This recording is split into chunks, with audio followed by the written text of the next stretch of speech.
Good morning and happy Thursday to all you wonderful melonheads. Today is April 27th, 2023. We got a whole slew of earnings reports in this morning and yesterday afternoon. And you know what, folks? They're actually not that bad. Go figure, Perma Bear Jack. There it is, written on my sleeve. Perma Bear, I wear that one proudly. He's admitting that earnings actually haven't been that bad this quarter. Now, they've been buoyed by a combination of things like cost cutting, which is helping improve the bottom lines of a lot of these companies. And they've also been helped by some very low expectations. All of these companies are reporting earnings beats, even though only a small fraction of them are actually reporting any earnings growth because the expectations are so low, it's very easy to beat low expectations. So that's helping a little bit. But some of these companies are actually doing okay right now, even though their top lines seem to be shrinking. Revenue is shrinking for a lot of these companies, and that's in the face of high inflation. But the earnings season hasn't been that bad. Elsewhere this morning, we got a report. 1.1% is the initial GDP growth estimate for this quarter. All you have to do to arrive at 1.1% growth is grotesquely understate the rate of inflation when you adjust for the rate of inflation. Of course, this is just the money supply expansion. This is just inflation masquerading as economic growth, something I've complained about a lot. But even still, 1.1% GDP growth, that is anemic at best. Expectations were for over 2%. So the economy is slowing. It's slowing fast.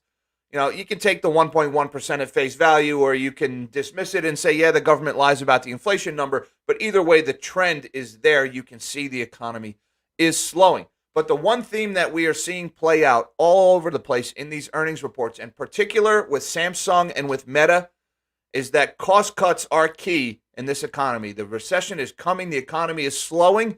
Companies that get out in front of it and reduce their costs are getting rewarded. Companies that drag their feet are going to get punished. And that's the big difference we see with Facebook or Meta and Samsung is two different sides of that. Facebook, Meta got way out in front with massive layoffs. They were just ruthless with their headcount reduction over at Meta. Samsung dragged their feet a little bit with the reductions in production and their chip volume, something they announced about a week ago. And because of that, they're getting punished for it. So let's shrink my big melon of a head and see what's going on in the economy this morning. We have got the S&P is up 23 points, or about a half of 1% at 4,079. The Dow's up 94, about a quarter of 1% at 33,395. And the NASDAQ leading the way higher, up a full 107 points, or 0.9% at 11,962. We've got the DXY, got a little bit of a bump this morning. The dollar is up 25 basis points to 101.72. Still hanging out in that 101 to 102 range. It's been there for about 2 weeks now. And looking over at the bond market, we've got a decent move up in the 1-month Treasury this morning, up 10 basis points to 3.87. The 10-year is at 3.49, up about 7 basis points. And the 2-year at 4.04. The high point on the yield curve remains the 3-month at 5.17. We had a little bit of forward progress.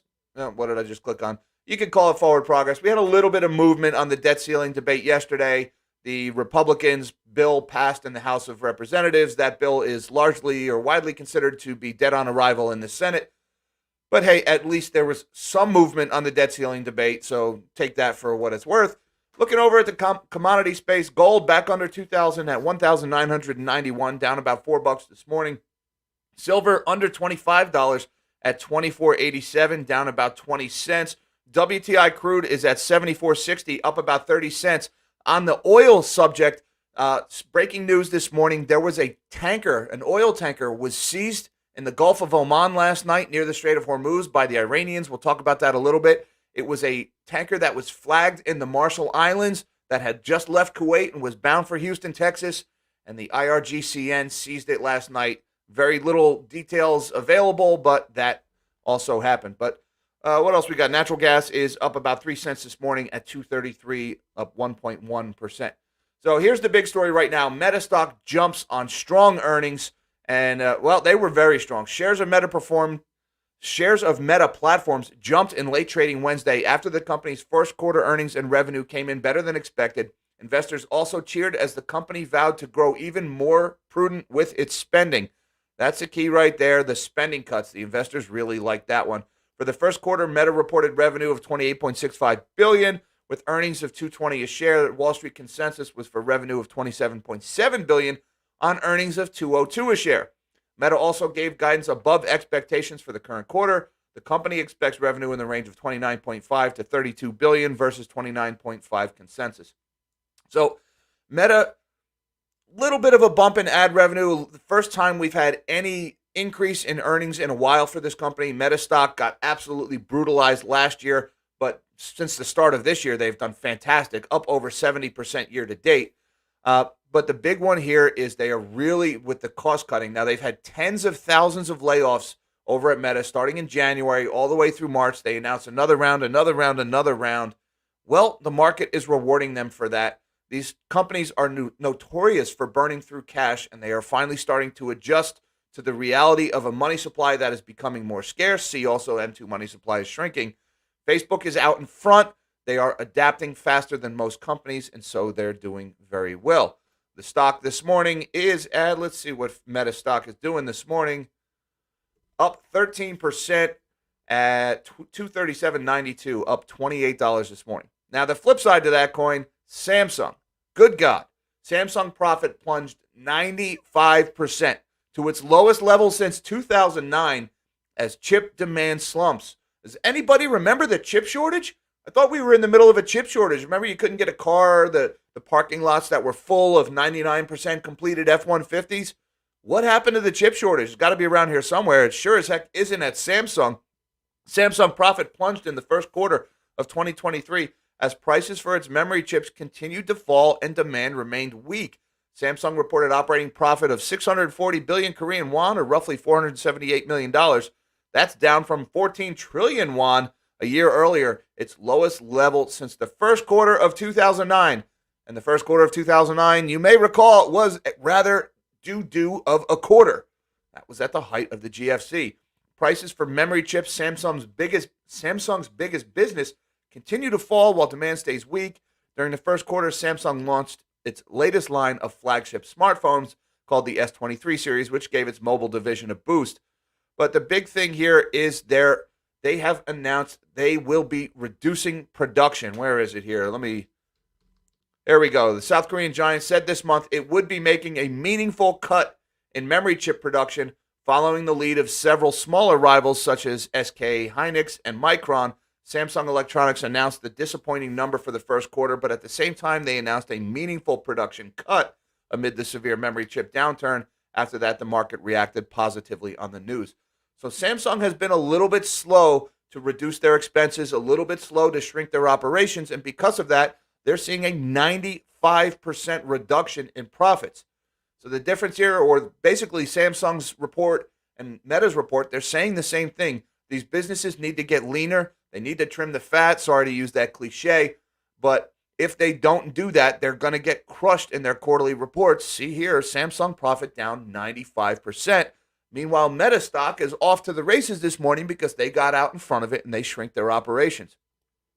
Elsewhere, we've got more of this going on. Tyson Foods, the chicken people, they're laying people off. Tyson Foods to eliminate 10% of corporate jobs, the memo says. This one just broke this morning. Tyson Foods will eliminate about 10% of corporate jobs and 15% of senior leadership roles. Watch out, you middle manager types.